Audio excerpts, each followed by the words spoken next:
quand il y a Moutou, Abeti, il y a des Foubaka. Mais moralement, Ferre est responsable. Ah bon? Ferre est responsable moralement. Pas pénalement. Pas pénalement. Bon, bah, il peut être traduit en justice. Bouloro la Charlie Libandi a resala rien à refunda te pour à peine à ma coquille refunda te et puis avant la raison il y a refunda te. Pour notre comportement, faire à ça les missions. Olo a fini à Fali. Donc moi ya ça la moisate et puis na souka ou un problème na ezani. Problème na ezaki ce qui a gagné la justice a gagné pour s'exposer à 100%. Et bon, Charlie Prince a attendu Hervé Bataring. Voilà. Faire à Combonnet. Faire à Finga Fali. Celui qui n'a pas étudié, il va être un analphabète. Faire c'est un analphabète. Attends, bon, il a un certificat à faire. Diplôme, certificat. Il n'a pas fait. Mais Ferré n'est pas exempté. D'ailleurs, c'est lui le promoteur. Il y a un jour dans la génération. Mais il n'a pas fini. Bon, il a un certificat. C'est un analphabète. C'est quoi, j'ai dit ce que l'homme est. C'est Nathan qui c'était. Pour moi, toi, Nathan qui l'a dit, c'est souci est allé. Nathan qui s'abat, les kangas. Ah bon? Les seuls leaders, musiciens, leaders, pour la salle mission, pour affiner ma collègue, les musiciens, c'est fait. Maître et affaire a menacé Charlie Prince. Selon Yé, on a gagné combat. Ce musique qui est d'abord, c'est bon. On a pas vu musique qui est d'abord. C'est 16 même. Ce qui est d'abord, c'est qu'il va souffrir pour ce qu'il va faire, il va nous bêter ma bé. Si quoi, ce qui est le banda le lobby qui tout on a fini à Fali, c'est une émission tournée, enregistrée avant. C'était Jean Goubal avait des différends avec les Gaulois. Ayaki a assumé Mambo Alobaki précédemment contrefait. La preuve, si vous continuez la vidéo, on a nulle part actualité récente. Petite musique, grande musique, c'est un faux débat. Vieux Azara déjà faible pas gimmick. C'est un choix. Apprenons aussi à supporter les choix des autres. Gauthier Ndala Benza.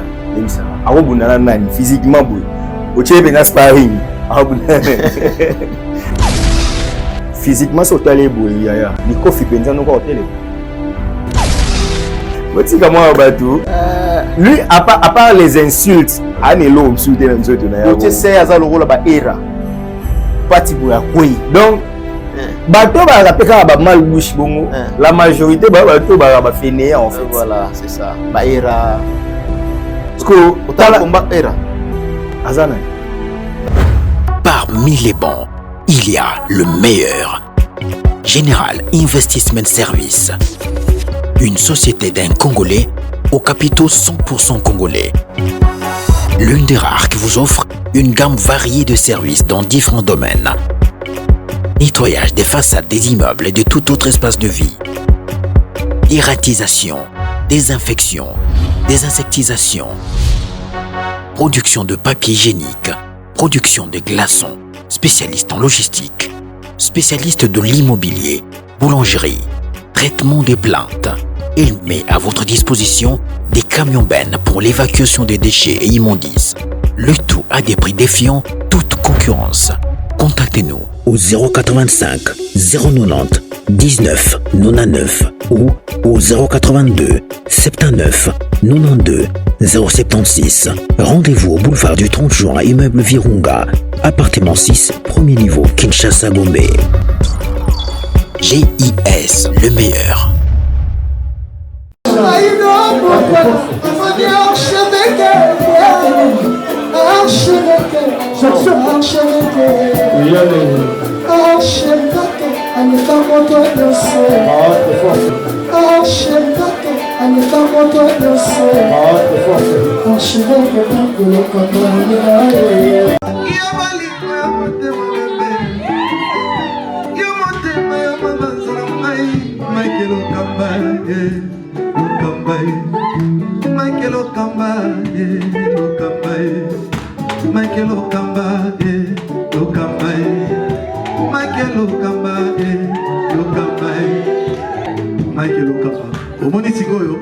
L'artiste, c'est l'improvisation. Africa Elengi TV, votre chaîne, l'incontournable, la star des chaînes.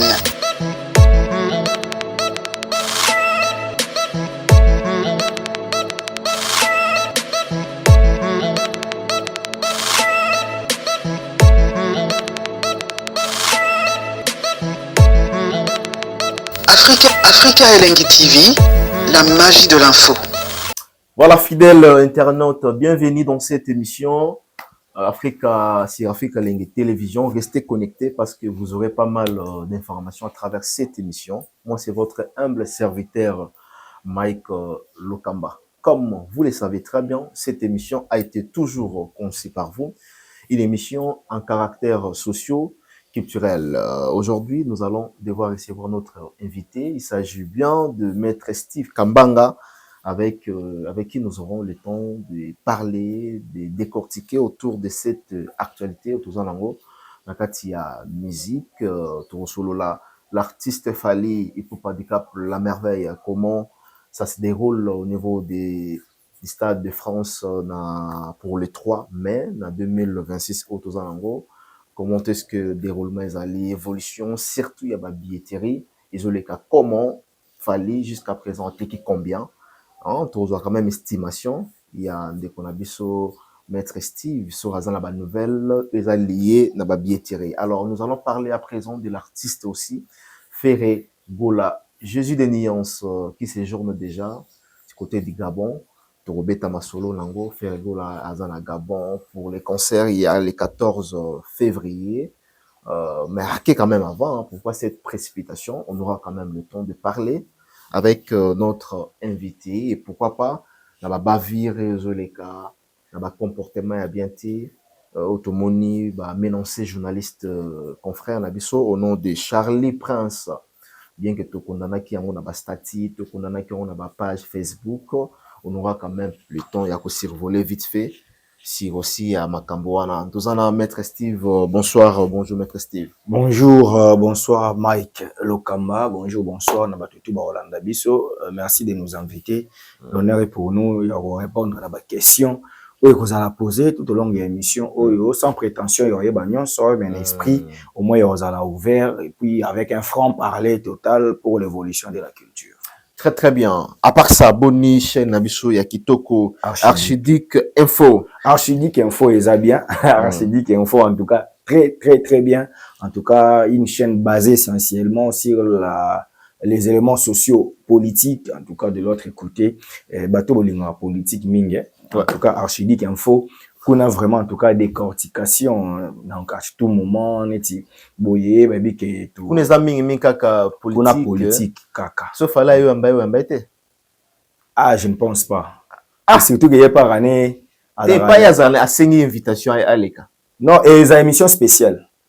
OK. Vous comprenez? Et vous avez émission spéciale. Voilà. Parce que qu'on est plus politique. Il y a le roi Jean-Marie Kassamba. L'autre n'a pas émission est basée essentiellement sur la politique. Mais exceptionnellement, il y a un musicien. On n'a pas un musicien. Sololi. Mais place n'a pas pendé dans la politique. Parce que biso toi le roi batu mususu à la conception a commis combo mususu mais na kati comment ça ma mususu. Ozomona. Bien pe ikendeka bon aussi. Pe oloba pe ka bon ndeti. Tu vas Jean-Marie.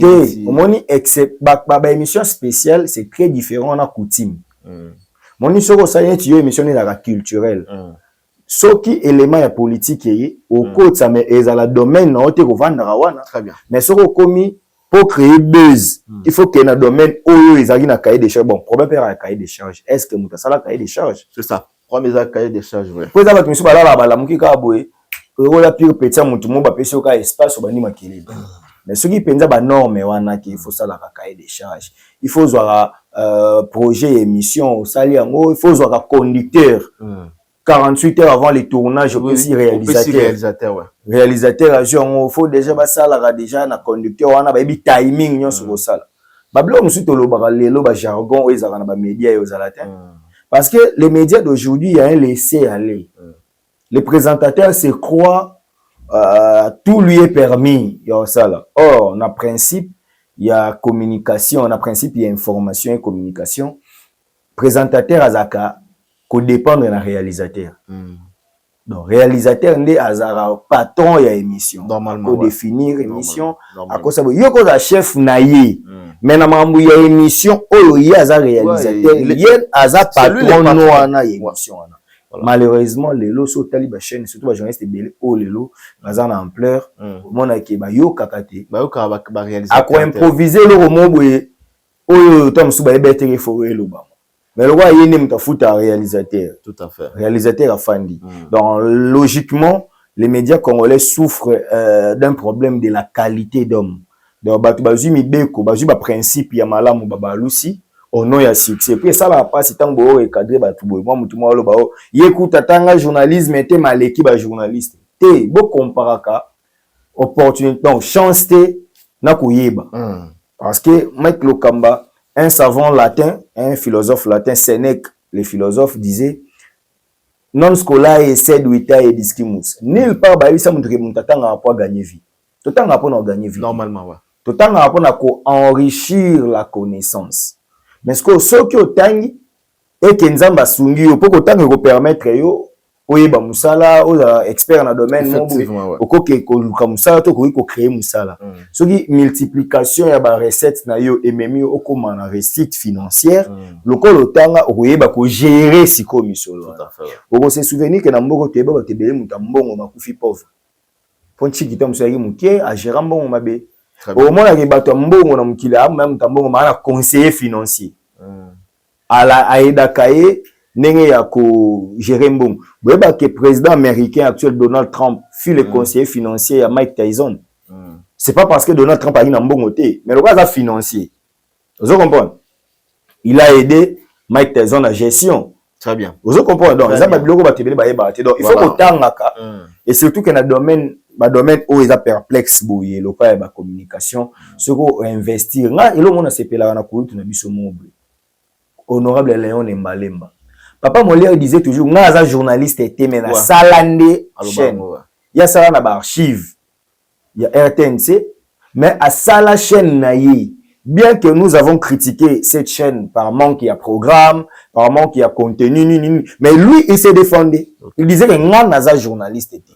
C'est l'attitude que bat monsieur Fagi Baza dango. Oh ça est-ce que Molière est dans la succès? Le succès makas. Mais au moins via bané on dit ma nga za journaliste était. Mais ce que yo so za journaliste était. So ba biso za journaliste était. Aussi li ki point. OK. To ba dette no ba aussi li ka point. Voilà. So ko koti déjà simbelio kene classe tanga yango. O comprendre yo mo eko aider yo o bongisa mambo belé par rapport ya musalango. Très bien. Par rapport ya musalango. Alors tout le bela concert ya Fally Ipupa du Cap La Merveille pour cette année 2026 aux côtés du Stade de France, voilà, à Robeta, na Stade de France, je crois ils allaient dans Saint-Denis, voilà, dans Saint-Denis, voilà. Fally Ipupa va jouer là-bas, des dates successives, les deux déjà tout le monde parce que guichet fermé, et puis deuxième date, pardon, c'est le 3 mai. Évolution, il y a la billetterie, c'est passe comment? Parce que les autres, ils sont évolution en côté. Bat bazolo ba 50% déjà jusqu'à présent. Bat nous bazolo ba 70, nous bazolo ba 60%. Qu'en est-il maintenant avec l'évolution de la billetterie du concert de Fally? Tu sais, aujourd'hui, ce que moi je n'arrive pas à comprendre, pourquoi nous polémiquons sur des choses où nous avons la possibilité de voir la traçabilité. OK. N'habitez pas de comprendre. Donc Congolais, quand ça va malien mon gars loba, ce que l'union bombe l'africain, mbongo chango na livre. Bon. Donc bache internet na disposition na yo. Bache moni euro le qui na TikTok wana. Beta site, il y a Stade de France, $3 Stade France, vérifier évolution billetterie. Vous comprenez? Donc malheureusement, les Congolais, au moins, ils sont pas ingénieurs, mais analphabètes de retour. Donc, atanga silisa, mais aye kolagalisu mambo anate abosana mambo atanga. Bizarrement, na place batba ko spéculer. Ba charte zawana, tout le monde devrait être informé sur l'évolution de la billetterie. Laisse-moi te dire, Mike Lokamba, je ne vais pas parce que je n'ai pas eu la permission, il y a celui la communication Fally, mais je t'informe que au-delà il y a 80%, il y a des billets déjà vendus. Ah bon? Oui. Au-delà il y a 80%. Oui. Donc n'est tozo kebouye. Tant on a au-delà, il cause à 90, il cause à 92, il cause à 98, il cause à 99, il cause à 87. Donc ils en a C, il y a 90. Vous comprenez? Très bien. Ils ont au-delà, il y a 90%. On a beau copier ça, le pourcentage exact parce que ça domaine où il faut communiquer. Parce que moi je connais des limites par rapport à la communication. Mais les lots non ça c'est au-delà il y a 80%. Donc au-delà il y a 80%, ce que vérifier et mettre les 97% au-delà. Ce que mettre les 92 au-delà. Ce que mettre les 85 au-delà, mais va vérifier. D'accord. Tu verras que Fally n'a aucun problème de billetterie. Mais à ta 2% érotique à la télé, c'est pourquoi nous demandons aux Warriors à ta 1% éthique à la télé. Donc, n'engue ba billet wana éthique à la wana. Il faut ba billet wana et ça nini et si là ouais. Vous comprenez? Parce que dites-moi, ceux qui sont capables de ressomba plus de 160 000 billets, bon autant msuka 10 000 billets, 9 000 billets. Et au Sénganine. Vous comprenez? Donc moi je pense que les Warriors soulevaient encore les émotions du bon côté. Cette émotion doit être plutôt une émotion qui amène à la réussite. Normalement. Donc, aux autres s'exclamer, ah, tu vis dans moi. Avec la joie. Donc, aux autres cas, moi, tu sommes donc, c'est une histoire qui sera écrite, qui est déjà écrite, mais qui sera encore écrite les 2 et 3 mai de cette année. Donc, bateau tout, bozo landa biso, bosomba babiye. Awa pe na sanga appel. Kaka ba Warriors te, koyoka soni te. Ba mourir de la bonne musique. Oza Gaulois, faire obeta ni savoir quoi avec les Gaulois. Te, na tanga ba fana batu misusu. Mais savoir quoi. Oza profil. Obis faire obeta ni te. Avec un stade de France te. Na lelo boy actuellement. Na lelo boy, obeta te. Donc il lui faut 30 ans. Parce que talaga oza de na 40 ans euro. Amsuna 70 ans wana. Est-ce qu'il fallait abeti stade de France après 30 ans de carrière na? Abeti on a 20e année. C'est ça, voilà. Car c'est pas on a préparé. Pas on a préparé en 2006. Ce qu'on fait on a préparé en théâtre. Même si c'est une idée dans la si ça idée là Fally dans les années 2008-9, Fally parlait des Stades de France. La nuit africaine au fallait que na kana Jesse Matador na Ranson en 2011. Avant ça déjà fallait inviter dans 30 ans à Kassav. Quand fallait quitter interview dans le ban. Ah biso to ta la on raté biso pe photo betango. Vous avez la différence. Et ça pour diminuer papa et RVT. Mais batu ba yebi que lelo il y a plus de 15 ans qu'il fallait abandonner pour viser Stade de France officiellement. Mais batu ba yebi en coulisses ba bezaka ba rêve ne akala. Donc si qu'on fait la dernière ambition en été.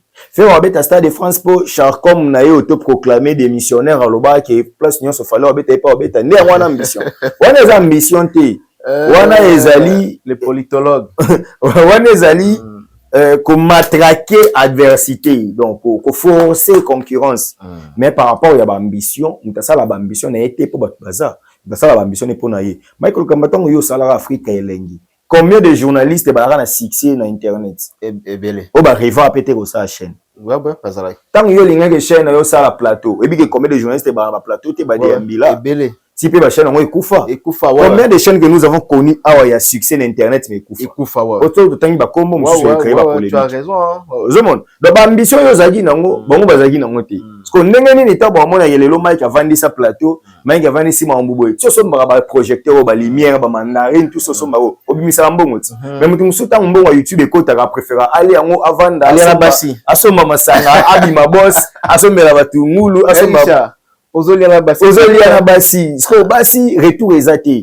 Mais yo ozo sala ke ba condition ya musala no. Ah oui, pour exacté mais tout ça la groupe électrogène. Oche carburant. Mafuta ko ya. O ba osabwe. Eza ba sacrifice, c'est-à-dire ya ngonde ba mesure ambition muto. Voilà. Ce qu'il fallait à bongo. Il a eu le temps d'ambitionner sa passion et à travailler sur Yango résultat le Stade de France guichet fermé pour la première fois un Africain. Voilà. À ça la sold out pour la première fois un noir africain à bêta double stade de France. Ce que yo yebisa na nenga mabete po ba maman on va critiquer. Ce que yebisa nga papa avait na mutu ne bana ngo travers cette. Ce que soka bani ko coach ngo lelo na 2026. Et sauf les yeux 20 ans. Ce que po ya yepé zo 20 ans. 2046. Il aura 70 ans. On comprend plus Naza, ce n'est pas une critique négative, mais c'est juste pour vous montrer que ils ont ambition. Parce que yo Gaulois au talanga. Yo ka soni au côté stade de France pour l'Union Falité. On est comme une représentation à Congo, on est comme un drapeau. Pour au risquer au côté stade de France à Congolais. OK. Kofi Phil. Kofi a bété stade de France. Mais ça a une ambition hein, Kofi. Ah, kasi on a le bâti. Kofi on a ko rêver stade de France, Kofi on a ko rêver Parc des Princes. Parce que soka ba nous au côté ça envie au bété stade de France na 70 ans. Pour venir à JA comme c'est 70 ans. Comment rappeler vieille date de naissance? C'est bon ils ont ma bébé. Yim biso so tebi que fait botement na 56. Baki maman âge. Te via bomba âge. Biso so tebi que via Antoine na moi na 56. Comment rappeler âge? Te azamo na 56. Oui ou non? Oui. Si ça a pris 20 ans pour Fali qui est structurellement organisé. Ce que je dis Kofi, admettons, il y a qui on a 15 ans, on a 85 ans. On assure qu'on a l'énergie au Stade de France. Donc Kofi Phil, Gaulois, Kofi Yates, ce que je dis, Gladiator aussi, Bazarate, Bafana fait Gaulois. Aujourd'hui, Villageois, Spiritas. Banani susu. Bafani ya non subi babina wana. Ba tigre. Voilà. Msunan. Ba Sony. Ya Gez Mawete. Les aiglons aussi hein, les aiglons. Il y en a. Il y a Petit Fali. Les aiglons. Ba Morija. Il y a Gibson. Ah, Gibson Morija. Ezarani te o asilika wana. Te ba Morija. Na lande vidéo ni mo boye tambola. Ba fani ba ba Morija. Ba depuis que le baga comme après si ba fani kombo. Na bosani. So ba musique quoi so ba nani. Après ça kombo mo boye. Jean Gobande to bossa parce qu'il n'y a pas de fans. Voilà. Skoyo te na ke na bato bana ba fan. Voilà. Bata ba bino nyonso wana na 20%, to na moins de 20% o etikali. Bo wela ko somba ba billet parce qu'il s'agit de la nation. Awawa koyoka sonité pour Congolais o azo chayo esprit wana ke Congolais pas ko beta Stade de France ezaye. Bat ba ko zo une opportunité au côté Stade de France na musique ba Congolais ko za bana biso po ba ambitie mususu ba ko mata. O ba ko sa mambo fala sa ko fala sali yango. Bon, Monique est en qui cité, mais tu pas que ça là, peut-être après 15, après 30 ans, 40 ans, il faut que ça là. Ceux qui, bah, fan à Jean Goubal, quoi, Jean Goubal, bah, fan té. Mais bah, fan à opéra, bah, roya. Vous comprenez? Il y a des Congolais qui ont musique opéra, ou la musique classique. Congolais, moi, bête, un an, il y a succès, ok, bête, Stade de France, en Zati. Donc, il y a une musique opéra, au Sani. Quel est la famille? Bah, qu'il y a une opéra, Torumba. Té. Le col a eu l'inga opéra, on a congolais. Il se mon musicien y opéra, à sa bêta showbiz. Na Congo. Ce que seul l'ingo qui est se divertir. Biso pene to aba biso to biso bata musique oyoyoti ya rumba ya nini. Mais te yo ka pe musique classique. Watoka ho. Est-ce pour autant to ma fan non? Non. Yo pe so za mta musique classique ya ko yo ka fali. Très bien. Vous comprenez? Donc ya ko yo ka fali. Tant conseil aussi les deux les trois. Ozongi na yo muta opéra. D'accord. Allez, biso pe batu ya rumba, batu ya ndombolo, batu ya nini, to ye na musique na biso côté parce que ndombolo la insulte té. Ndombolo eza représentation, eza image ya musique congolaise. Vous comprenez? Eza image ya musique congolaise. Identité na biso ba benga ngo ba congolais ba beta ndombolo na rumba. Vous comprenez? Non, les gens doivent savoir que non, ils ont insulté. Peut-être vous appelez figure ni style. Muta pas utiliser on a figure de style. Figure de style. On comprend ça muta benyo canard. Voilà. Est-ce que vous allez battre? Non. Peut-être à comparer on est na canard pour y a zo mona lo que canard azaka moi pra moi trop peut-être yo pour ça bongo. Ouais. So muta besoin monter ma soso. Est-ce que vous allez monter ma soso? Peut-être à mon moi le koso moi ni ça va figure de style. Donc ce qui muta benyi mutu que dans comportement ndombolo. Pas seulement attendre sur que ndombolo c'est du wenge chaud, wenge mema kolata, moi choko, moi nini, hein? Peut-être comme tazo que non. Mais en réalité, les substantifs désignent la personne ou la chose, les noms. so babi lokamba eza yo vous comprenez lokamba ezo désigner yo mais sikoyo soki mai moko boye pe na mboka komona ngo lokamba bakoloba yo za lokamba mais eza teke ba finga yo boye mais comme so baloba ko za mai wana d'accord vous comprenez donc on a ça là au débat je mo kala na expliquer mon mambo ba substantif en français mutaboyo yo kanga ina bisi moni Real Madrid des Real de Madrid des Real Madrid pour rappeler na Real Sociedad la Real de Sociedad donc Real Madrid des combo équipe ce qu'on lingi o identifier ville na bango o Real Madrid de Madrid d'accord pour ezalaka na Madrid mais combo na Real Madrid OK mais na Bandal on peut une équipe mo Real de Bandal voilà donc Real de Bandal ezalaka na Bandal voilà même peu biso na bakini na okara les wana ezonga Grand Hôtel de Kinshasa voilà ezalaka Grand Hôtel Kinshasa combo nango voilà mais ezalaka na Kinshasa on peut yamo na Lubumbashi ba comme ça ou Caravia et le moi Grand Hôtel Kinshasa comme Pullman donc c'est-à-dire ezalaka ba combo Fleuve Congo Hotel ba benga ngo hôtel du fleuve hôtel du fleuve te combo na Fleuve Congo Hotel yo so ko benga ngo Fleuve Congo Hotel donc so benga ngo hôtel du fleuve au salaire ouais vous comprenez donc yamo na banega pona lo ba na phrase moi to lo baka nake kofunda ye na la police poni bato ba tant on ba déjà na la police au sali tautologie voilà na la ezola tselo faut ba na police nake kofunda na police mais nake kofunda ye eza kitoko te bon en fait lingala moi ce que je comprends moni ba accord mususu celui lingala na biso toujours franciser yango to appelle na ba conséquences mususu ya ba prononciation parce que obi nake kofunda ye na police ntomona moi genre celui na la police parce que police, ils ont toujours un article nango. Cet article est défini, mais cet article également est comme un rappel partitif. Mais l'article d'abord est défini. La police. Une police est comme indéfini. Dans la police, c'est-à-dire, ok, dans la police, faut le rappeler, soit le va bien, faut banine. Dans la police nationale congolaise. Pour la police, c'est belé. Police n'est ok.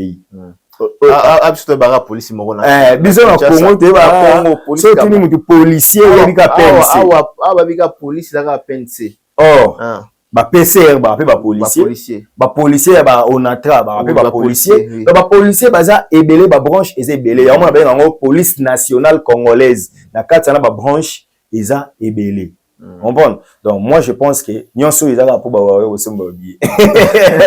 Donc vous comprenez. Jour le D le 3, fallait pour pas au Kabula anniversaire comment entre les D et le 3 parce qu'il va fêter 20 ans de sa carrière à Kabula comment. Les 20 ans devraient aussi être fêtés à 5 jours, à 7 jours.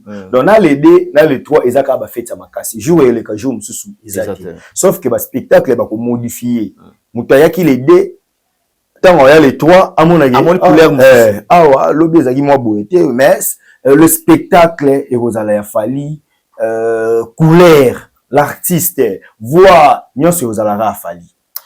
Donc souffrez que bon mon apenda que falli bon monier lelo devant 92 000 lobi bon monier devant 82 000 ou 80 000 bon mon apenda que oh yeko ce que ya auto zakani na kin yeyo ya o ya bando yemba yeyo comprendre donc eza enjeté maître Steve as américain te on vient dans loko abota mani na New York te voilà abota mani na mais ça là comment l'artiste fali na ba fanatique na ba mélomane de la bonne musique na concert ya ba spectacle au messala ko tala ba concert a fali au messala pe ko tala yango en live comme étant spectateur ou encore au tala yango pe na ba télévision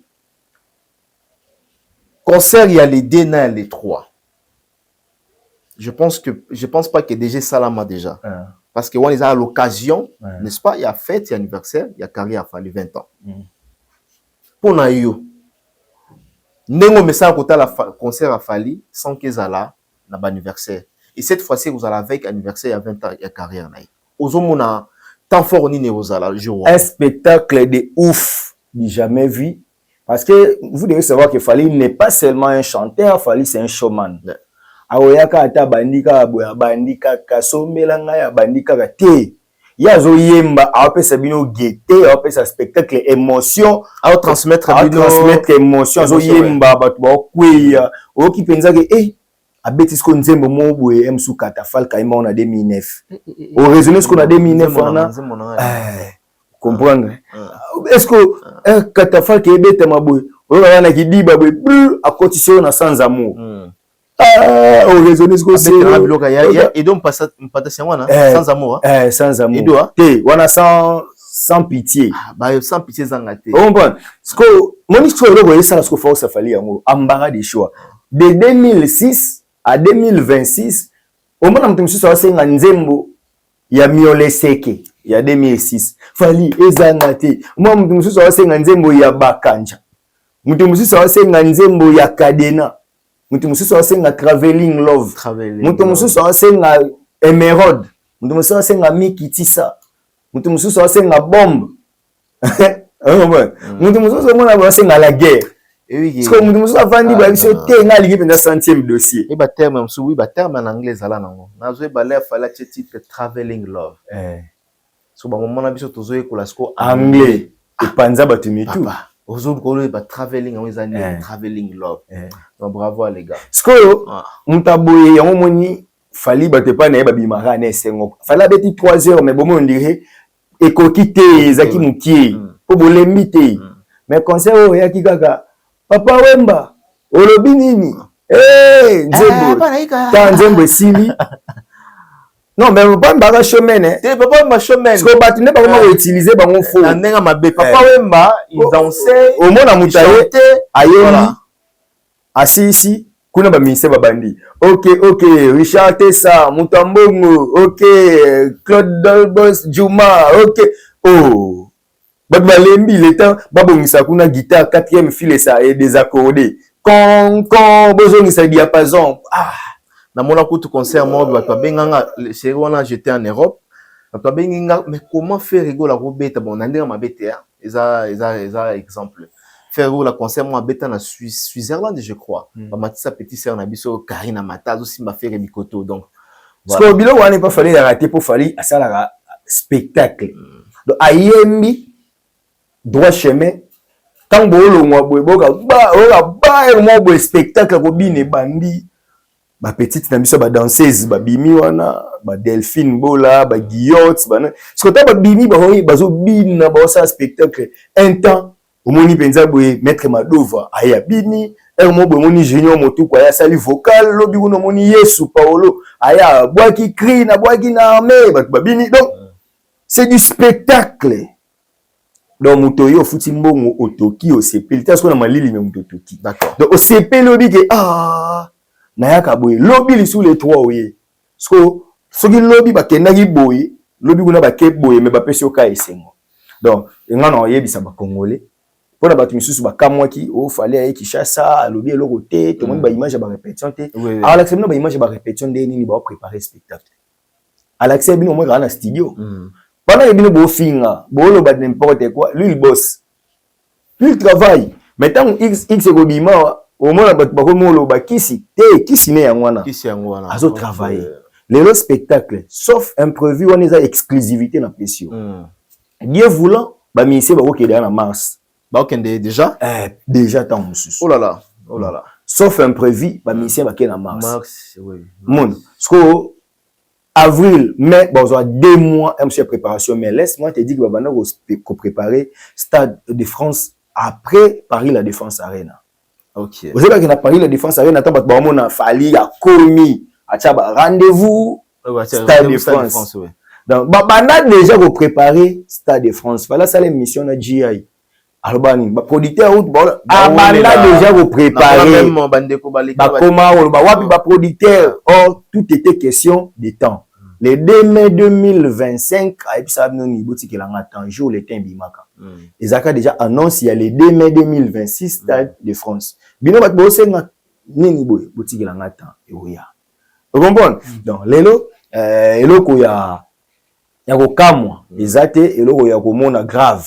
Ezate sachez bien que Stade de France et aux ana ba esengo mobwe on comprendre était en fait pour ezala eloko ezonga lisu na siècle oti spectacle la bongo mais pas congolais ezonga souti très bien pour congolais moko oyo asali le plus grand événement culturel ya musique rumba dans le monde des Afali. Très bien. Pour bukana te Thomas Loko Faimbango même élévation dans le niveau mutu muso zaka danger l'église oyemba ka wana mais mutu muso soupe oyemba ka danger mais na palais na kikoso mutu muso pe oyembi ebimi na monde ozo comprendre donc ba master belé ba yemba pe na fali batikala pe boya bimate Cristiano Ronaldo azaka na camarade na ye passe ouais tu sais bio et ça qui va somba na Sporting master Cristiano bi beta balete mais Cristiano n'interfère le banini. Lui, il était meilleur que moi. Donc, il faut que les Arabes. Donc, il fallait voir Cristiano. Bah, monsieur, ce que vous voir Mastani wana. Donc, il pose à Jogo, mais il y a des Simbeli avec la Stade de France. Très bien. Non pas parce qu'elle a démérité, parce qu'elle a un talent, opportunité payée, et pas une vision. Et bien, Cristiano, si 40 ans, elle a un choc à genoux, tu sais, un choc à genoux. Mais il était tellement ambitieux que ce soit opéré là balle robeba carrière robeba abeta balle plus de 10 ans na genou ana oh là parce que ça va fali azana talent azana ba nini akuta un peu de difficulté mais affronter yango ba plus de 5 ligues des champions vous comprenez donc fali aza représentant ya ba africain na scène internationale.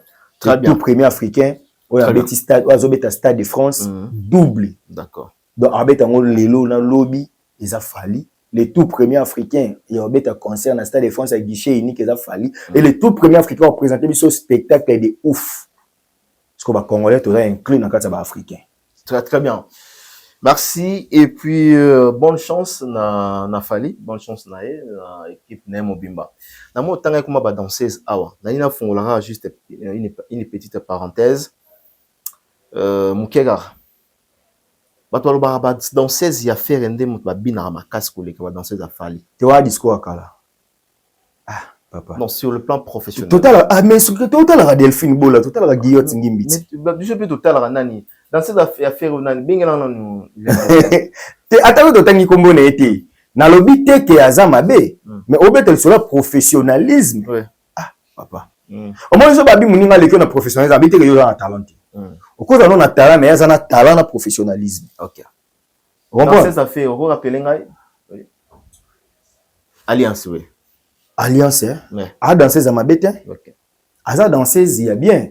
Mais au tuninga par rapport au professionnalisme. So par rapport au professionnalisme, web ça que alliance. Webi nani Delphine abina rabatunyo so baloba. A force arate. Yo so mona Delphine azo bina zo sala so kindengeni. Abina makasi melwa lokwa zo bina te. Babi mona so bina no yedi vwendende. Te ozo na lobi te que alliance aza mukie. Mais en termes professionnels en télémana Delphine. Voilà. En télémana Guillotte. Voilà. Mais aza bien.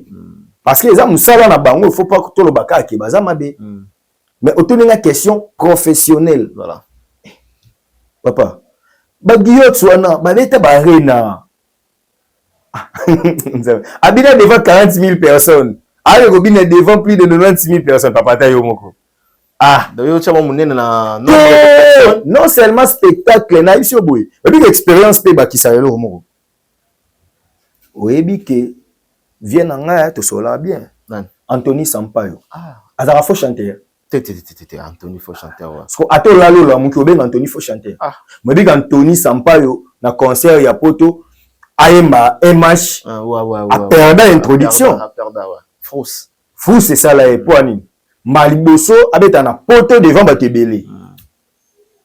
Zo mbona Maliboso abeta na poto devant batebele. Maintenant qui na beta devant batebele. Les États-Unis avaient été devant batebele. Maintenant Europe ata la penza boye. Amona yo. Et pourtant lignée na ye. Mais le but est faux chanter. Sko e bisanga mloa ni c'est mon déjà beta déjà. So tcheli devant Stade de France en bangate. Mutloa Frankie Kapaya. Ndabeta ba pad ni wana drum na yana. Abeta déjà devant ba 40 000 ba on ba non. Au Tchesco devant arrosoi fruste. Pas mais ça na déjà na ba genre ba public wana. Ba beta da ba festival a minene ba bida ndenge fonctionnel. que ce que je mutu muso azana est bon. Mais tant on a pensé bon moto écoute, même na obeta devant bateau. Pas rater passage.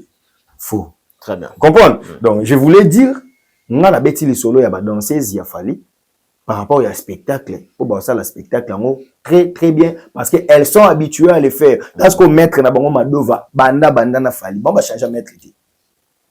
Ba ka maître chorégraphe bo maître Madova ouais. Parce Mutakala. Master ya fali. Azaka wana.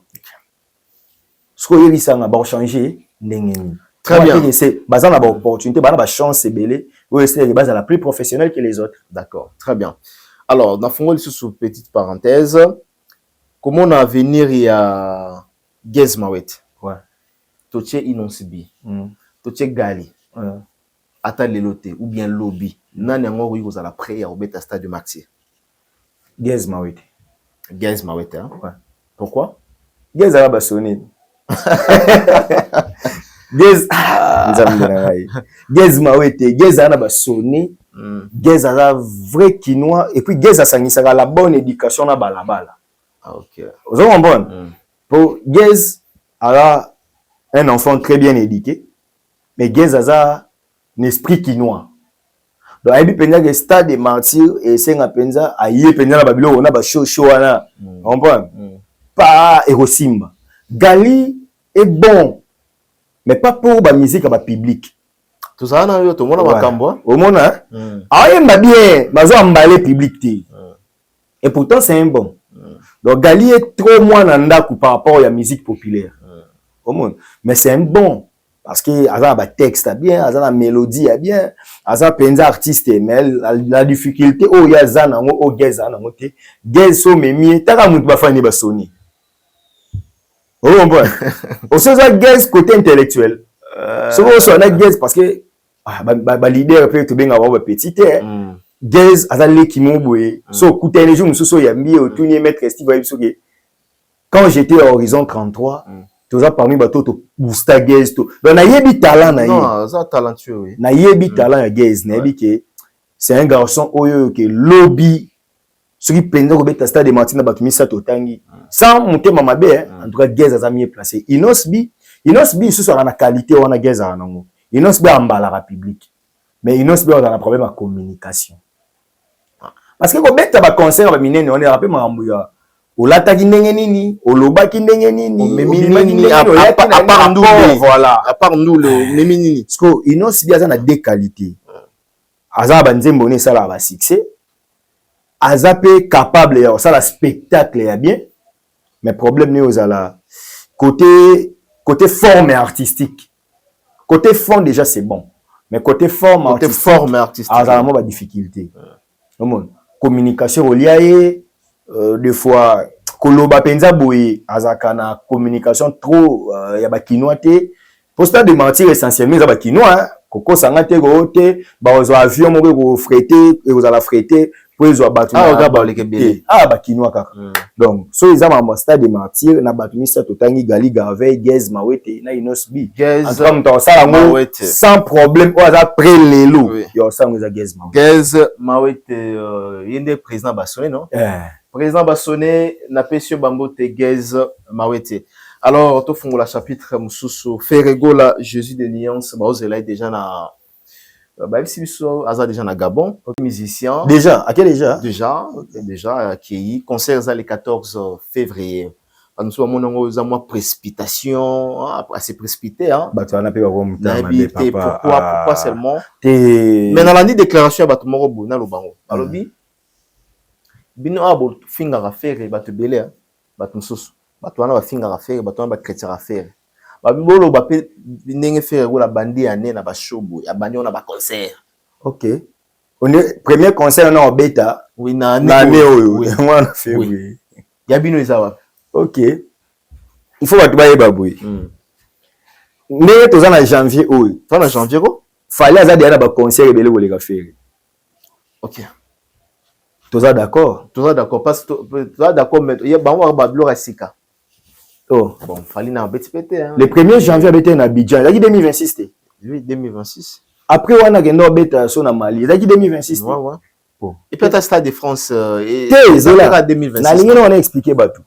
Na bango nyonso ba Congolais sont préparer le plus grand spectacle c'est qui? C'est Fally. C'est tout à fait normal à se retirer. Na ke musika te we ranson na PCM. Tant on à Zénith de Paris. Bah ça a 6 mois de préparation. N'est-ce pas? Ouais. Mais fallait habiter en mai, na janvier livrer ba concert. Mais faire habita accord hôtel Arena et ça n'est mon Stade de France. Mais pendant janvier ti février no ge beta concert. Soit si on a un calendrier mususu. Yebisanga OK na ba mission vente ndeni. Janvier mon babo be sali lo roté. Bo ba lukaka, bo beta bo lukaka na ba émission. Soki cop mais bo qui ata des semaines bo vendre comme ça, ba famille pe ba mona ge na ba master ka ti ba mona bo voyager quand même. Ils ont trop, ils ont trop. C'est normal parce que ba na eloko ça ti. Fali ba ya ba place ba sala ba 2-3 jours. Pourtant mususu bolong. Tala ba kenda Paris la Défense Arena. Ah ba kenda Beti c'était collé hein. Ba sisi awa ba kati si Angleterre. Ba beti ba sisi ba moi ba vanda route na cela ING Arena. Ozomona ezaka bongo ta ba sisi kuna ba Côte d'Ivoire. Je me souviens encore kutu ba concert ya Fally o abeta na ba Bordeaux na Lyon. Azalaki na concert moko na Belgique bien que ezalaki festival. Couleur café je crois. Couleur café. Abeti awa silisi na 23h so 22h. Oui. A Kembala moko. A Kembala moko. Donc voilà. Donc elingo la tsaki muto aza na agenda chargé. Ah oui mais les siga monte. Mais muto ne loko sala te. Bochele rigueur pour ni so umeli. Donc so basali 2 semaines avant concert ya mabete. Mais ba ne loko sala te. D'accord mais au moins quand même évolution ezali a fait rabandi année avec non, année passée na FCD on te abani na vitesse te mais au moins ezaka eloko kwa encourager. Abani na vitesse te, janvier mon mabeti te. OK. Au moins abeta na février. Après Zeli na avril abeti esili. Te na yo ki soit date na Londres. Date na Londres voilà. 3 ici. Mon place sur siko ba pataka limite ya ba pataka point na vie ya mutu te faire lelo abeti na Londres. Abeti azobeta. Ah OK. Ba fongoli billetterie. Jusqu'à présent a billetterie nango le quoi ba fongoli. Oui dit que mambo Paris la Défense Arena puis ba référé déjà beti Paris la Défense. Ba fongoli déjà. So ki kutu, ebi ba sala erreur point. Ne fallait pas annoncer dans date wana. Fallait pas se concentrer na communication il y a avril, il y a encore. Wa bena nazo aider ba. Donc sur le plan marketing ba sala erreur. Oui. Parce que besoin la difficulté parce que ba toi kanisa wa to linga faire été. Voilà. Je vais maintenant na aider Ferré. Vas-y. Président Ferré na ninga mabete pour ba fan ba comprendre wa nazo lo ba mabe.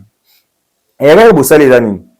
Pendant que vous souffrez na vente ya ba billet, il y a accord hôtel Arena. Beaucoup qui annoncer une nouvelle date pour et ça là éparpillement des idées au monde mutu musu ya Londres il faudra somba billet ya Bercy na ozela nanga ya Londres normal oh ouais sololi parce que mais on a cop na night ouais parce que batu pe na bien belé la ya Londres ba nga ba ya concert ba yete voilà moni biso poto linga ba titromanité ngai te nga formation marketing de proximité. Bon. Donc, nayebi mamna loba.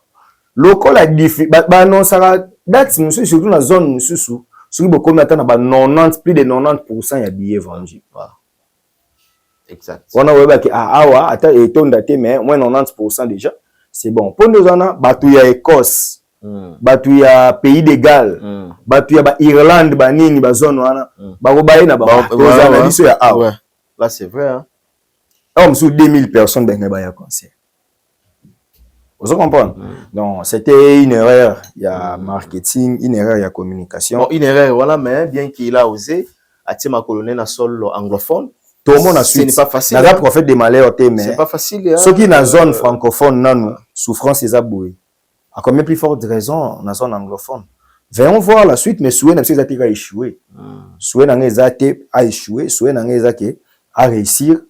Mais ils sont trop risquants pour y. D'accord. Il y a trop risquant. Ça la fallait ça l'exploit. Kobeta ovo. Et puis sous boye ba kalate fallait ozonga le souana en Angleterre na stade. Ozonga na stade. Obeta tout na otute. Kasi otu. Et la salle la salle. Voilà. Ce que soka ko kobeta kuna. Et ça facilité hein. Mais ce que avantage là qu'il fallait bayibi Nidja. Love me. Anglophone va se retrouver. Fallait bagoya boye ayemana whisky diakuza. Omona anglais baoya. Fallait azana babiloko eko benda bana ya ba anglais. Eko benda ba jeune britannique. Ba wesha kuna siko. Babi ke biloko na bangoneza siko na ndenge ya kofinga te. Papa il va proposer neti nini. Ah papa. Na public ya Angleterre. Biloko ezebele ba regarde-moi. Kasi wana ba rumba, wana obeta banzembo azo viser des communautés congolaises. Or, Fally ne vise pas que la communauté congolaise. Il élargit son public. Comprenez la différence? Ok. Très bien. Vous voyez pourquoi Fally ça va plein dans poto. Même si la communauté congolaise est, mais ba entier ba oya, ouais. Ba ivoirien ba yaka, ba malien, ba tebele ba yaka wana. Ba français, ba belge. Pour ba se retrouver dans la musique naï. Il c'est la 8e merveille. Culture ni nyole la honte. 8e de merveille. 8e merveille, hein? La migrant des rêves, hein? Voilà. Ce que 8e merveille, pendant Oyo, Jean Goubal a séparé dans la petite musique. Afanda Tia yo qui est. Ah oui, on a compris pourquoi la linganze bon. Mais Jean, Papa Jean la faisait une beauté. Viens supporter nos caca. Mon andule. Yo mo za musicien, yo mo to yebisanga ke Papa Jean. Monde la bongo donc. D'accord. Je ne suis pas d'accord aux injures proférées contre vous. Normalement, mais en fait, au plus ça qui a opinion na yo, ça lésé, c'est tout à fait normal. Mais moi qui maman Papa Jean Lobaki, c'est Nathalie des professeurs bah toi prétendre bah comme un professeur. Il y a musique babimi jusqu'à présent attends mon mora à lobby te que non voilà na kata bal o Jean Goubal à lobby ezaki boy toi so lobby que non Mike lokama comment kotika lo babongo c'est par contre nga natala qui vient na biso vieux Angela Fally Maika était bien clair a expliqué qui par rapport à concept vient na Maika mnan après c'est mboté par contre parce que ba vieux Maika ba to boya te et puis il me vieux Jean Goubal a dit que vieux Maika za maestro Natala Kilo kwa Kanza. Je lo kwa Kanza bien quand le bel ma grande musique té. Tu vois dans le bon kala. Kasi on a le Natala Kilo kwa Kanza. A je expliquer portée artistique il a fallu. Tu vois, Natala qui vient dans la Suzy Kassé. Ba bien maestro. Oh bon. Mon tout cas na mona se prononcer te vieux Sek Bidens. Ah, Sek Bidens. Yega ndina mona na se prononcer. Papa Leni Bidens. Papa Baleni. Voilà. Mais ce qu'on moni déjà vient dans la Maïka, voilà maestro, vient dans la Suzy, Balobi. Donc, c'est-à-dire, il y a ce qu'on appelle la divergence d'opinion. Normalement. Papa Jean a PCI, vient Maïka ya boyango. Mais le lobby est babébani. Et ça, science. Yo lobby la beauté de la science est la contradiction. La beauté des droits. La contradiction, c'est la contradiction fait la beauté du droit. C'est-à-dire, j'amène maintenant des plaidoiries pour défendre Mike Lokamba. Monsieur le président du tribunal des Sion, oh mon Dieu, comment voulez-vous que mon client puisse être condamné sur une prétendue affaire dont il était innocent? Ben voilà, que dit la loi au PC article? Na rien à plaidoirie na défendre yo. Avocat Richard Paye na plaidoirie. Voilà. À Tumbinga. D'ailleurs, le principe qu'il convient que la loi avertisse avant de frapper, et ça frapper une exception, il n'est censé ignorer la loi. Pas le lobby bien ou pas le lobby bien. N'a le lobby qu'il convient que la loi avertisse avant de frapper. Nul n'est censé ignorer la loi. Donc même si la loi n'avertit pas, mais la loi est déjà là. Très bien, voilà. Nous n'avons taillé, beauté, hein, beauté. Et on a le papa, étudier c'est faire les droits. En tout cas, moi ni beauté la gana n'enga faute jour au sala droit au comprendre que côté on sur les droits pour osons apprendre un juriste ne siège pas. Juriste à cause à penza que moninga un avocat bêtier plan. Tali penza bi rien, mais il y a exception. Nous on a kulutu nanga moko chef de travaux Manzenza a gagné procès. Moi, na viola qui Moi, mon bal abimé na mineur. Mais viens à gagner procès. Rondi. Non, mais la qualité de celui qui est en justice me laisse désirer. Il y a des violés. Toi, papa, moi, oh, papa, Leki. Papa, Leki a quelle qualité en droit pour rester en justice, non, comme moi, nièce, naï. Oh, mon, à benda d'exception, papa, pour ça, ma côté qui n'a fond, à Opola. Vous comprenez? C'est ça, en fait. La beauté du droit, c'est la contradiction. Donc, si aujourd'hui, papa Jean Lodé Logonae, tu vas battre les médias, c'est pas parce que yini. Ngamo na bisa ko na d'accord na été. Parce que moto ya kanisa za muta grande musique ça la coûte la plus petite musique que celle qu'il fallait faire. OK. Au monde. Donc, lelo tout le monde connaît que surtout tu rumba, tu rap, rumba dans le travail makasi ko le rap. D'accord. Donc musique, les aga été repose à grand musicien. Oui, pourquoi tu dis maman chala moi mboko? Pour avoir musique ya mboka folklorique aye nango ameni yango ti comment kebeta libanda na mboka mususu. Et puis que bana pour bana ya ba jeune moi trop ya ba génération ba habité. Et maman chala moi na bando comparé na Jocelyne ya Kassav. À l'époque ouais. Vous avez bon. Oui. Donc lelo batu baye baka yango eza batu ba beta ka ba musique. Ba ça, oya batu ba yule di Congo. Ba beta musique ya mboka musique ndonge traverser ba frontière. On bon, ba musique ya bomutu wa shiwana. Bangala, batu loba ba choral bikoro. Musique ya bangala, mais traverser donc la musique les noms de toloba, on dit que français toloba que latin mal parlé. Origine ya latin c'est quoi? Latin c'était le dialecte de l'Italie centrale.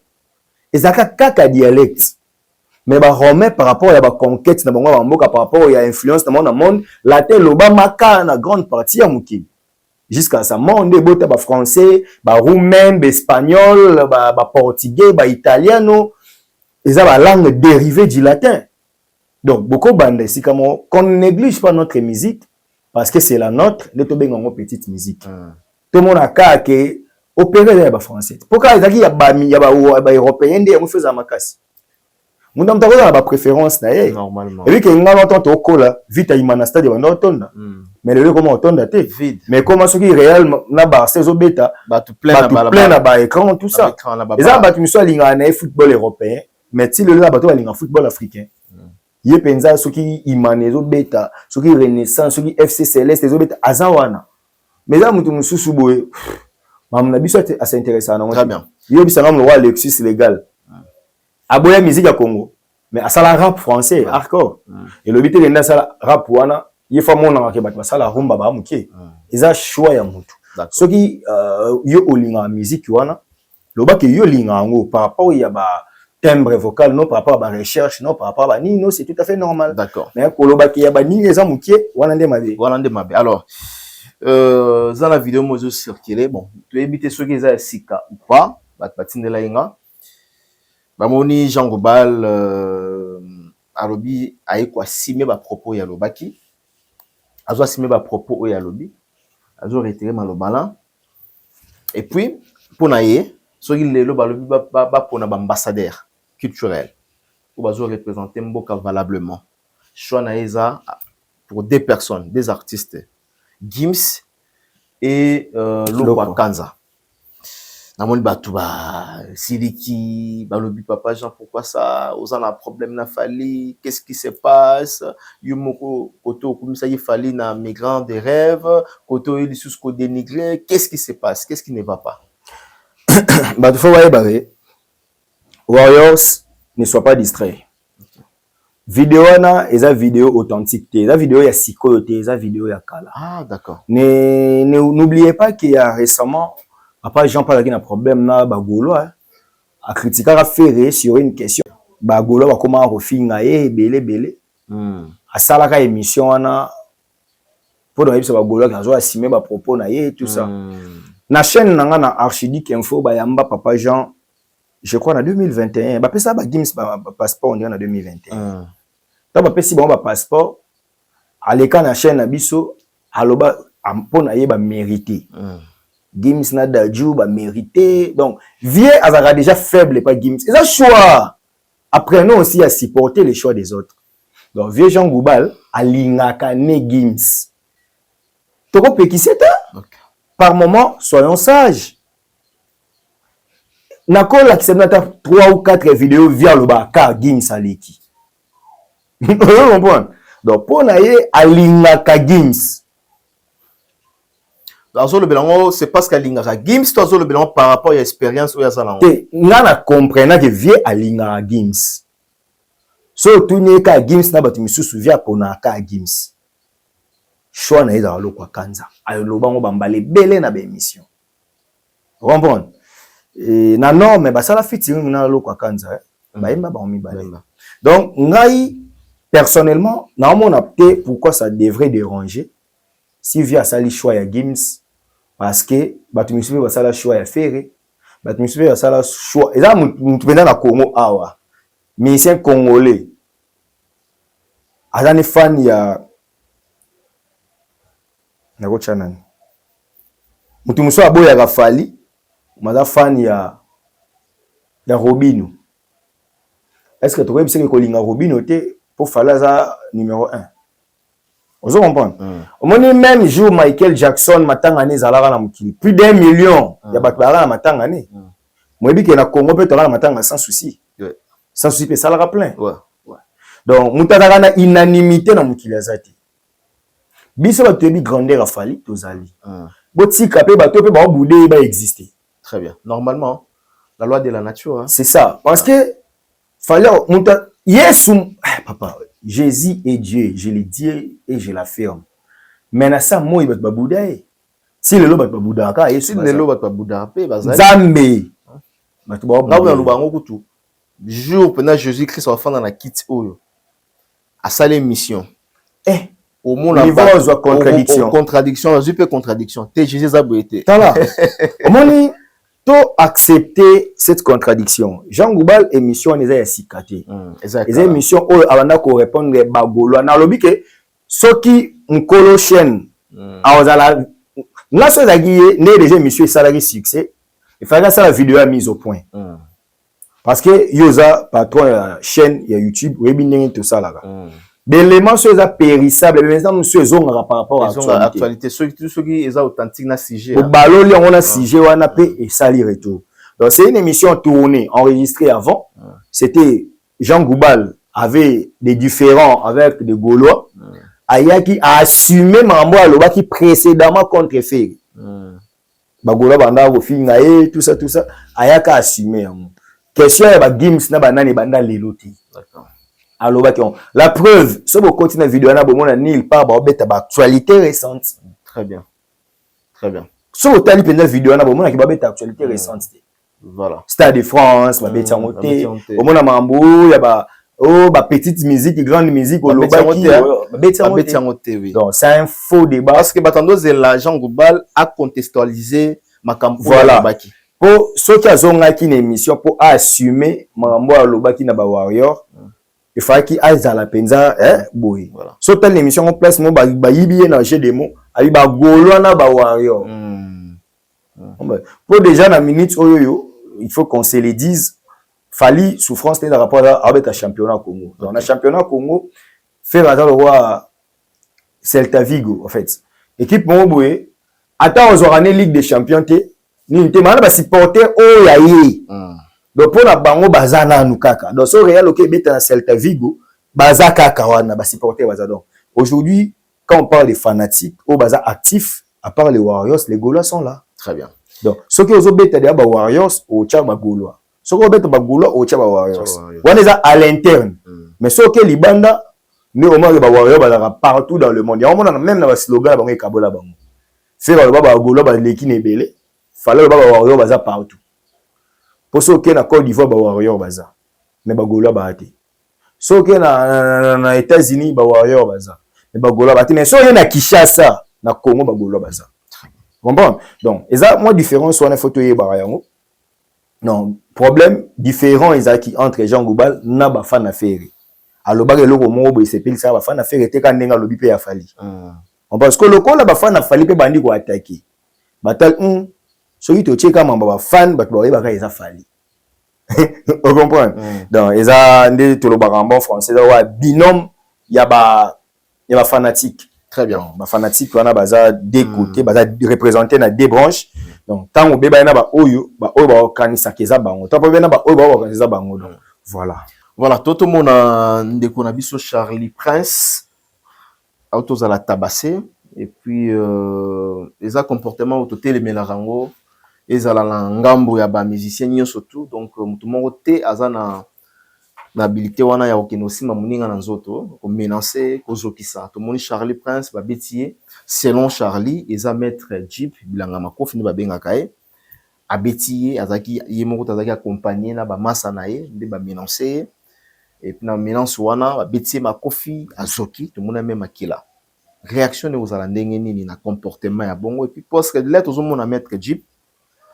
La simanette, tout le monde a, libosone, pardon, tout le monde a fait rigola. Bande ko bele baleli, balabi, pourquoi faire rigola? Azo tambola, na mettre, ou azo betarabat, na balabala. Il y a pas de mauvaises troupes, il y a que des mauvais chefs. Oui. Si Ferré n'arrive pas à supporter la concurrence ou les injures, c'est quand en place de la musique congolaise. Okay. Parce que orchestre na bango est exemple était déjà on a condamné à injure yebi. Que ça soit contre Ferré, contre Fali, contre Kofi, contre JB, contre Wera, contre tout le monde. Na linga débat ils ont accès sur la musique. Musicien yembanga. Mais maman au fin ils ont bien été. Mais ce que soko obi batu faire répondre à vidéo qui a fini la café à bosani qui fait dans la bandeko na bandeko skoyo batu ya faire normalement o ba représenter ka faire o ba finga ka Fali fala na bandeko te. Est c'est une raison il y a que bokanga ba quartier faire moi ngiri faire moi lingola te. Oh, asomba nenda kuna lingwa. Ah d'accord. Ouais, ngiri. Soki bastion na yeko keko zala. Place ya kocha batima les faire ngiri. Normalement, ouais. Bon, ebisanga te asomba nda kuna lingwa la sama na. Peut-être akoma tata lingwa la. Okoza ape mwana ya lingwa la te mais komi tata lingwa. Lo wa tata lingwa la. Ye lo wa ye lingwa la. Ba lingwa la ba adopter, ba côté wana ya kota bovan ba adopter.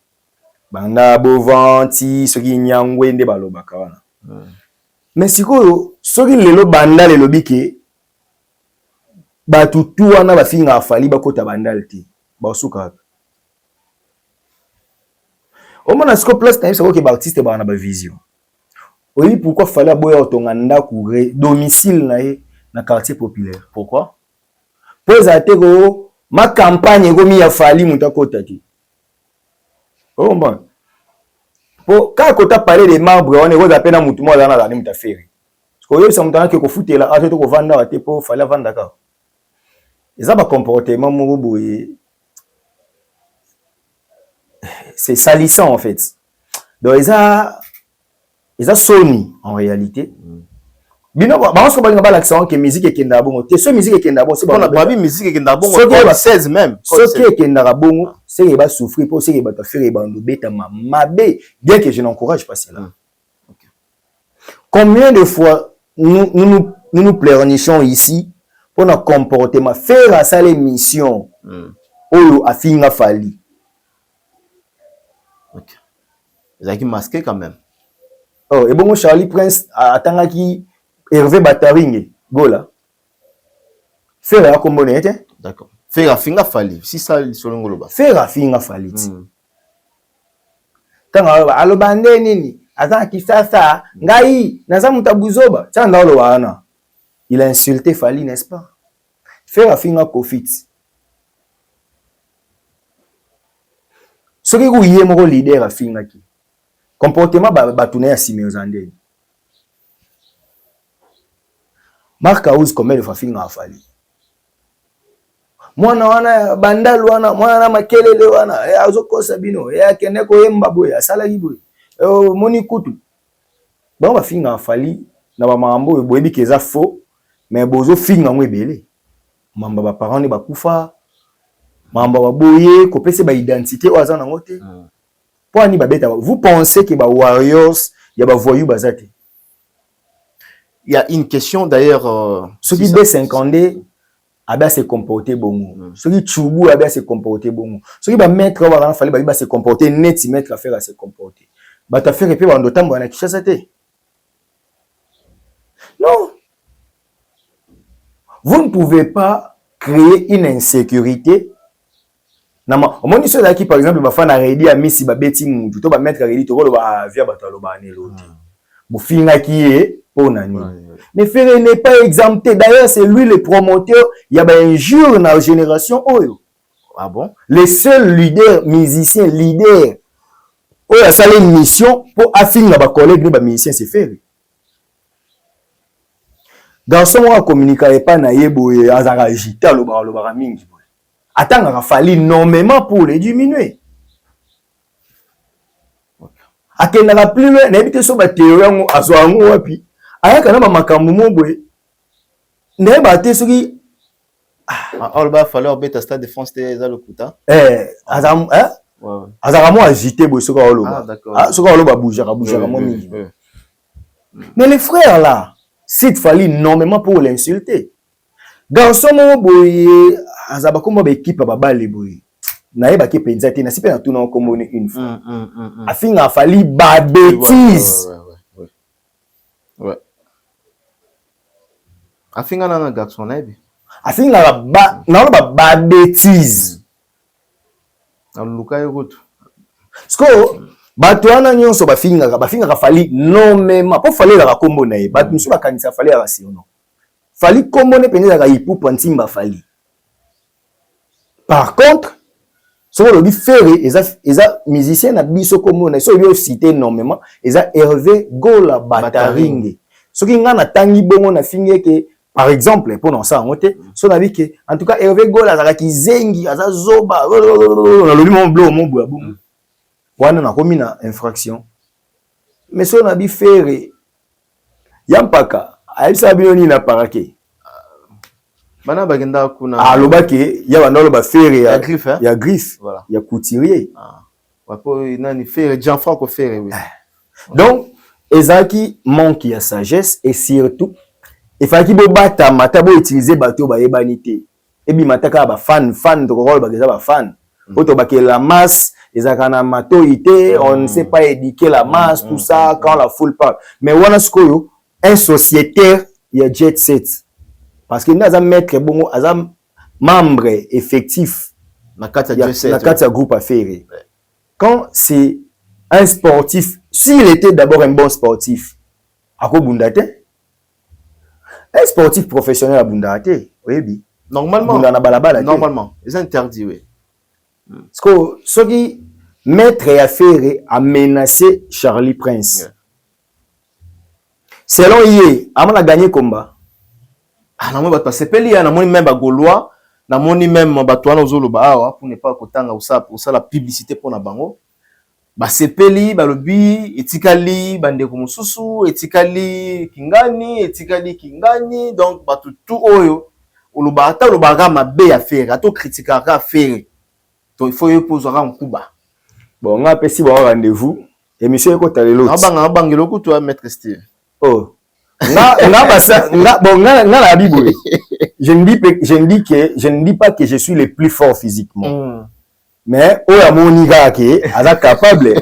Ah mais nga tambola na banga te nga tio na partout. Ouais. Moni ata ba fan na ko malmené yo.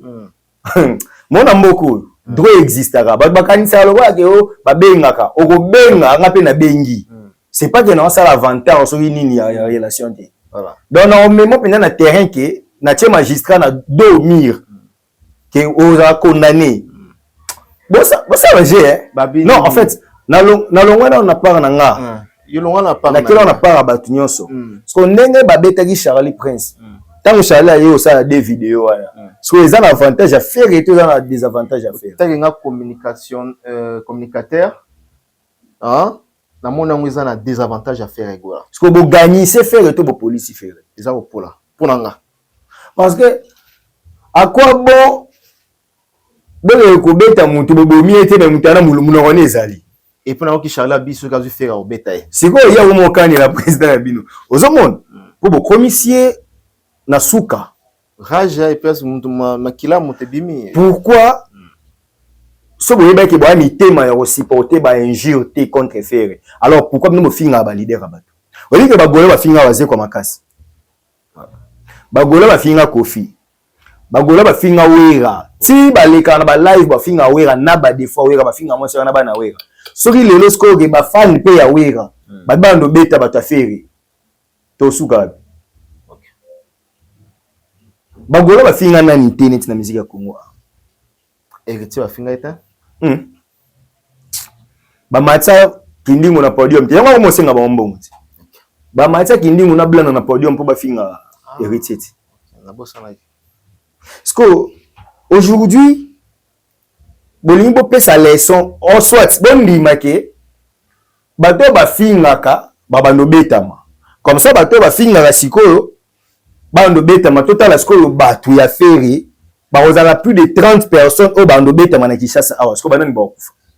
Ah non, bon, ce n'est pas encouragé. Hein. Un homme scientifique, je décourage. D'accord. Moi, je pense que Kobeta Batou physiquement, et ça solution. Moi, je demande aux Gaulois, Boya Kanaba argument. Oye pendant l'émission. Et puis, tu sais, fan, oui. Parce que nani, on a vu sur un Jeep, selon on a vu sur Charlie Prince, que Jeep a zala qui wana. Est-ce que ça. C'est selon et pendant que Jeep n'a banda qui Kobeta na moto, Kobeta Jeep. Il y a pas qui met un contrôle technique, il y a un car et moi banini boy. Ana cop na moto parce que les escroqueries, les escroqueries bisouana na lobian. L'état de escroquerie, on est à débat mususu. L'état de escroquerie, oui pourquoi l'état de escroquerie? Pour ngai batigela kibino moratoire, c'est là na yoka. Batigela kibino moratoire, il y a permis. Pardon. Est-ce que yo que na France? Est-ce que un français va circuler sans permis? N'habite que permis au moins vignette. Permis contrôle technique et ça la c'est obligatoire. C'est obligatoire. Ba mitu oyo tambula oyo contrôle technique. Et là on est là c'est que ça bon.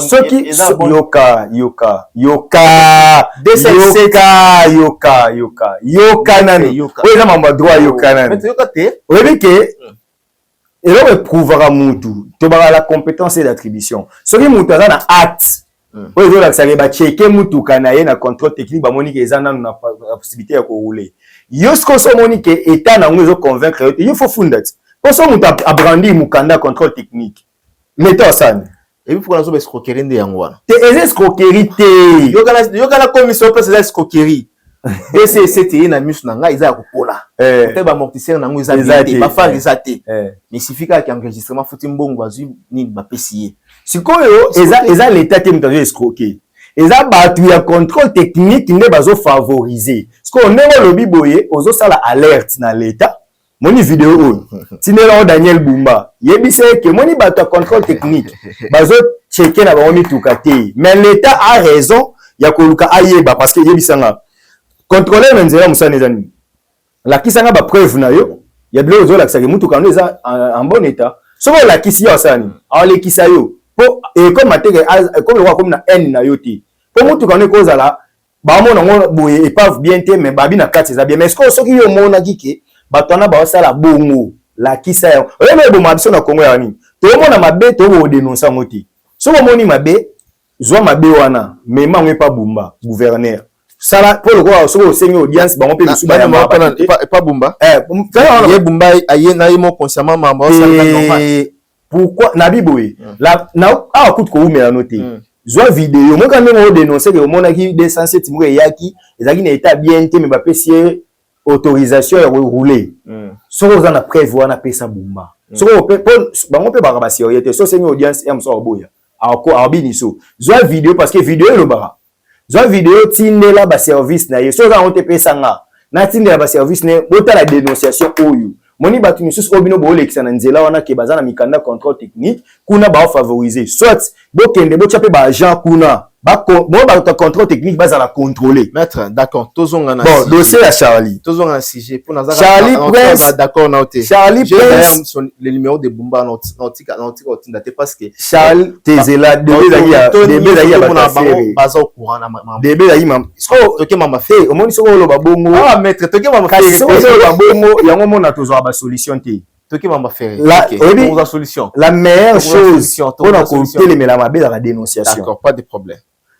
Donc Charlie abandé ko kima contrôle technique atiki mutuka na banda ana cop na yemo en Afrique copa show bazui ba moto, des motos, des personnes bazui moto mususu, ya bazui moto mususu. Ndeba kima kota kabinda wana bakangi yango. Ko uta 24 ko kitana nzele zate bakangi. Bakoti ba venir à 4 bolongo kota terrain ya okal wana. Ko ba ya ko ya mushi voilà. Ah, je vois. Ce que les gens m'appellent à mettre à faire wana. T'es ça m'appelle. Bon, ma quartier na ya collé là. Donc ma millier na bango.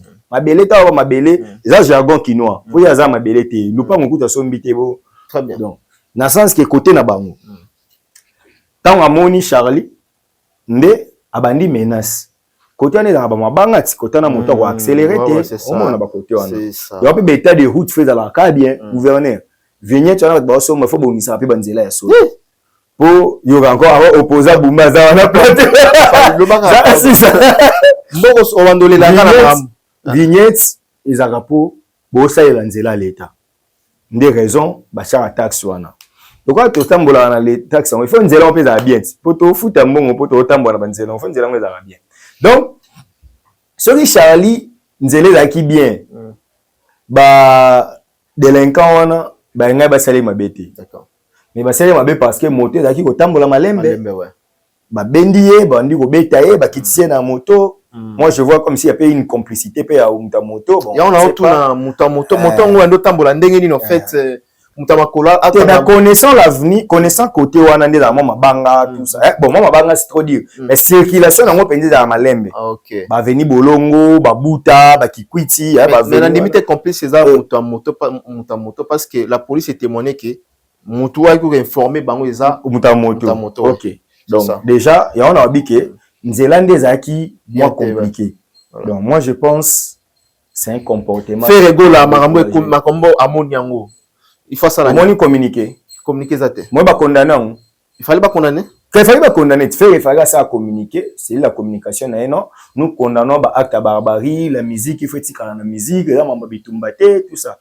Le quoi faire à condamner on te qui ne dit mot comme ça pour la faire à na Gabon, mais là toute une équipe. Faki ba condamner. Le quoi ba condamner on te c'est pas d'accord. Faire paix être traduit en justice. Ah oui. Ah bon? Comme commanditaire, personne morale. Oh, c'est vrai? Non. En réalité, l'infraction est individuelle. Normalement, ouais. Monter à saler l'infraction comme on est nan. Jeep. On a dit comme on était, mais comment il va bien Jeep à rendre? Jeep nini, bilanga makos. Jeep. Le roi yé moutou abeti yende fubakanga. Mais moralement, faire est responsable. Ah bon? Faire est responsable moralement. Pas pénalement. Pas pénalement. Bon, il peut être traduit en justice, mais à osa laver pour arrêter yete moutabetaki. Ah d'accord. Yete moutazala. Ça dit il y a osana quitté. Il y a un problème té. Mais moralement, ça retombe sur lui. D'accord. Parce que soki lelo bakangi moi mobali wana oyo ya beti Charlie Prince na batunaye pour na komba faire. Soki ake prison et que faire à saler le côté. Bande kone ba lobani. Abeta ki pona yo. OK. Okotika yete. OK. Apola na prison. Très bien. Donc normalement faire devrait faire un communiqué contredisant l'acte qui venait de se produire contre Charlie Prince. OK. Charlie Prince, ce qui n'a fait un problème na bango, et Farabi Sabatoune qui était membre d'état libino. Et puis bizarrement, même si vous voulez faire du mal aux gens, faites ça la nuit, faites ça na batrasté. Vous le faites pendant la journée, na lingwala, devant tout le monde, et puis vous vous félicitez. Je vis même ma vidéo là-bas, bon saliez bien. C'est parce que vous ne connaissez pas les droits. Nga na tika no ko finga ferete. Na critique à faire. Et puis critique n'a toujours la constructive pour na ça faire que tala sala boy a o sali mabe a o sali bo. Ce que mutu netinga bo menacer nga. Ah. Po na koya na ba principe ba droit o na la ka ki za yeka ka président na bino. Po ba batana ba agir na kombo na yo. Ce qui est un bon leader, il faut qu'il ôte les mélanges. On va faire repérer si tu as oui, il faut ôter les mélanges comportement. Ce moment le tribunal il viendra comme renseigner. D'accord. Oui, bien mutu ya mutu na voilà. Abeti. Yo ça y est que fa bête la robato. O ngaité ayo bakanyo. Mais les gens se posent des questions. Tout le monde a goûté ça. Aloba ou akoyi koloba ba propos inappropriés à l'endroit de Fally. Et même aujourd'hui ko finga ba parents à Fally. Bakipakete, Babeta Kaete, Basimba Kaete. C'est comme si Gauthier aujourd'hui est devenu intouchable. Non, Gauthier n'est pas devenu intouchable. C'est juste que physiquement, c'est au talibou, il faut penser nous au téléma. Faut éviter un peu le problème. On dit mort d'homme. Charlie physiquement fort. Ouais. Charlie Makassi, hein? Blague à part, Charlie prend sa Makassi. Physiquement fort. Ah, physiquement. Parce que moko Gauthier na benza. Yebisanga. Arobuna nani physiquement boy. Oche benga sparring. Lui, à part les insultes, Anelo insulté dans les autres. Gauthier c'est à le rôle ba era. Patibou ya koi. Donc, bato ba rapeka ba mal bouche bongo. La majorité bato ba fainéant en fait. Voilà, c'est ça. Ba era. Parce que autant combat era. Azana. Nabi era jeune mo aloba. Ah, j'ai moi Pembe ba l'équipe de son Maël. Ah OK. Te deti ko tali peka bongo physiquement il n'est pas fort. D'accord. Oui, puis physique à mutu. Okoko mano munene libu munene mais so fighter mto eba ke jouer la fighter. Voilà, c'est ça. Ata s'entraîner à l'isuti. Et reve ça là. Muto passa ne l'autre. Et reve ça. Ata me mili bende wa no mona za na forme mais eza mai. Bon, donc voir bakneti ba otangi Gauthier wana. So ba simbie ka boy ba bende na chemise. Mawa. Donc ce que ezake les Warriors ba otala yebisa likofi ya Chubu et Betty Gauthier. Mordom. So likofi ya 50. Vous comprenez? Donc ezate ke bazo batela bango mais next bango ba la kisi premier pas. Ba okumisa 1-0 hein. Charlie Prince pas contredire bango abingaza na mtafalite. Nakuta na video ne mo avana yawa na tongwa. Asinga za mtafalite koloba ke fala leki eza te parce que to linga eza ba évidence eza ba réalité. Nga za problème na féri mais na mtafalite. D'accord. Parce que so bango ba beteke na compte ya fali. C'est que ça na 1-0 te. 1-0 te. Parce qu'il y a lobby qui est dans un problème na féri. Voilà. Azana e pour fali ta za mtafalite. Donc on ba vérité sur fali eza te ko koma mtafalite. Azol ba comme étant journaliste. Voilà. Donc déjà pour na bango so ba kanisi ba beti Warrior bazuite. D'accord. Donc déjà bazuite mais aussi ce que bango baza na bato ba fingaka fali nommément. D'accord. Ba bato ba fingaka fali famille na ye ni na ye. Ba bato ba fingaka wera. Ba kuta ba bato ba fingaka héritier. So bato ana ba kotambola wapi. Yo ngasi na yolo ba fana fali bate. Bazali. Ba maître balinga fali bate. Bazali. Ba ozo bango te. Yo ngasi na kitambo bazate. Bazali. Yo ngasi na lemba bazate. Bazali. Ba bando bata mawa wapi. D'accord. Bo sali erreur po bino bo kansi bo bimi ba yanke me bo s'exposer. Bo exposer ba tuna bino. D'accord, mais à propos il y a Charlie bah belé bah lobby bon il fallait pas qu'il en bien qu'il Azan émotionné par Ménance ou Azui. Fallait le benani Charlie lobby qui fait rigole à Tangati, fait rigole à Souka une école je crois humanité, je crois ou bien primaire. À moins qu'il y ait une zone qui la soutient. Abi post primaire à 5 certificat. Primaire. Certificat d'études primaires. Abi faire un alphabet. Faire atteindre sa banate, c'est normal aussi. Te ngolo na nzombo sui baswani ba ba na maïti. Bo biso ba to na maïti to yebande. Charlie Prince fille l'ami de Ferré. Ouais. Mambo azolo ba c'est supposé ga bien. OK. Mamna bango mi balé ba yebani. Do ba makamuna bango. Nga so na koti yango c'est parce que comme il y a ba agression physique normalement. Mais mamna bango eso mona nga sina lobela. Et ça conflit entre les personnes. Très bien. Charlie Prince, selon les informations, fait ramener là. Elle a fait un contrat, ça là, il s'est senti négligé par rapport au rapport. On a eu, bazar babio babeba na landa une vidéo de moi là-bas. Mamusu na yebi so na lobby au mokilego yinda tout ça.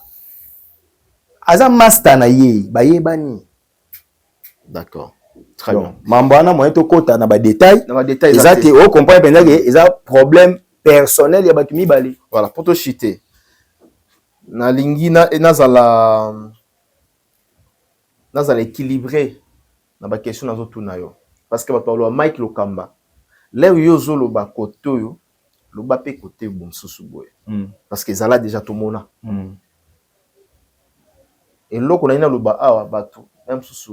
T'es à libre. Ah, batu baza batu baza déjà même susu na réponse non. Tout mona maître ya fallait pour pas. Je ne sais pas ce qu'ils ont à date nini. À Minansa ni à Makor na aéroport. Na maloba oh yo lobi a pour na faire rigola. Est-ce que vous êtes prêt à lobango pour na faire voilà. Pour na fali? Ce qu'on a dit différence c'est nini. Nyamakor avait fait une vidéo. Yo, B50 faut mettre na robeta. Oh, maintenant sérieux.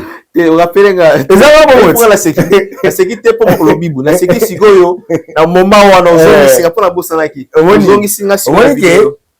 B50 abeta mutu pour na falite. Abeta mutu pour mutu abaki so bakutani ne a robeta. C'est très différent. Avantage on la mettre Steve yango. C'est bon. Il y a un sengi bagarre. Donc même dans l'état. Si on te provoque. Il y a encore abaki yo B50 faut mettre obuna pi na robeta yo c'est comme bakutani. Abeti kumo ya kwei. Oh, si c'est 50 ya ibolo wa yo bako robeta nga yo senga combat de la vie. Tokutani to bagarre. So abandie ya kwei. Bitumba pe esili. Mais c'est différent na Jeep. Parce que Jeep ba fingi été. Balobi le roté. Yé à se mettre en avant pour na kozala mukala ya kobundela ferry. D'accord. Moni différence. On a compris. B50 abeta Nyamakor te po Nyamakor afinga ifali. Abeta Nyamakor po Nyamakor akanela ki. Soki na zio na obeta yo. So bakutani babunda beti kuma Nyamakor akwei. Oh là là. Malheureusement. Malheureusement. D'accord, nous sommes vraiment à la fin de cette émission. Je dis merci à Doudou Kinkela 1212. Doudou Kinkela 1212. Namoni ça va hein. Mutema ya Aimé Kinkela. Na kati ya Kolwezi. Doudou Kinkela. Kolwezi ah. Kolwezi nze mo ba embeli na depuis que ça la moi qui toro boy. Non non zuboli maboko. Non la njonte. Doudou Kinkela. En tout cas na mona ba boa yo. C'est nga pena Kinkela l'homme fort. Voilà. Très bien, il n'y a pas de problème. Dans la Colosie, bah fandi ça, bah patron, c'est un grand mécène. Ok. Au personnage culture, tu peux essayer bah beauté mingi et puis na profiter pégar na bah représenter bah meilleur parce que tous en ouais, hein. Na moni bande que belé bah na Zambie bah Cisco Kitenge, azota la biso Cisco Kitenge, tu peux essayer bah beauté. Na part no peut repérer ça bah maximum rapidement. Ah ouais, ils ont raté Bikaka. Donc j'en viens en haut. Donc big dédicace au roi d'Angleterre, Gauthier Bellé. Gauthier Bellé. En tout cas, big dédicace na yo depuis London. Tu peux sur Mbote Bellé. La Bossanité, en tout cas, je présente encore une nouvelle fois mes sincères condoléances au conseiller spécial Francis Bandou Bola, la nouvelle énergie de la Funa. Veut dire donc moi na mayele Francis Bandoubo na pesio mbote puis na présenter ba condoléances conseil ça au Nascimento spécialement joyeux anniversaire à madame Labi Ornella c'est donc anniversaire no penza lelo joyeux anniversaire à toi, que du bonheur madame Labi moi na ya procureur Labi Mboyo Wabi Rabi donc joyeux anniversaire madame Labi. Que du bonheur pour toi. En tout cas, un grand merci. Nayo Mike Lokamba, un grand merci. Merci beaucoup. Richard Tessa, big up à toi. Bols Claude Djouma. Lelo Nabi que m'embrouille bien. Donc, Talara, tout ça, émission très tôt le matin parce que faut n'abîmer. On est en retard. Donc, Dieu est bon. Talara, on est là. Voilà. Très bien. Nakena Mikolo tra province papa. Tokena Mbujimai. Et là. Masolé dans la carte à Congo. Mais tout tiki bino la photo la bino kuna. Tokena sur Mbujimai. Je salue Jean-Luc Mbwebwe. Jean-Luc Mbwebwe na Mbujimai, total respect. Il s'appelle Jean-Luc Mbwebwe. Autrement dit Archino Vantino Seyo. Donc Bambote Nayo. Place vous allez Mbujimai Mobimba. Bo c'est la Mbote pas Jean-Luc Mbwebwe. Archino Vantino donc Bambote Mingi n'a pas naé et puis na bana tout bande kotu ya Mbujimai to pesi me Bambote. On se retrouve prochainement. Merci à Richard Ontessa, merci à Claude Bols Djouma, merci à Yannick Kinia Rombox to pesi pe Bambote Et puis, en tout cas, vous êtes belé. On se retrouve prochainement. Bye bye.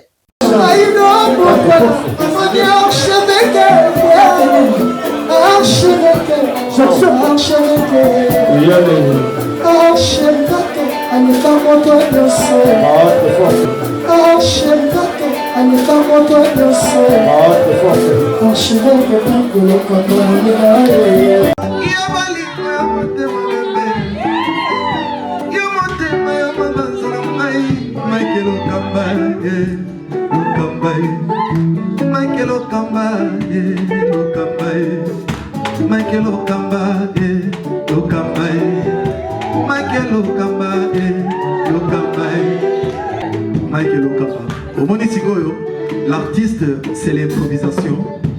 Na honoré dans l'émission. Africa Elengi TV, votre chaîne, l'incontournable, la star des chaînes.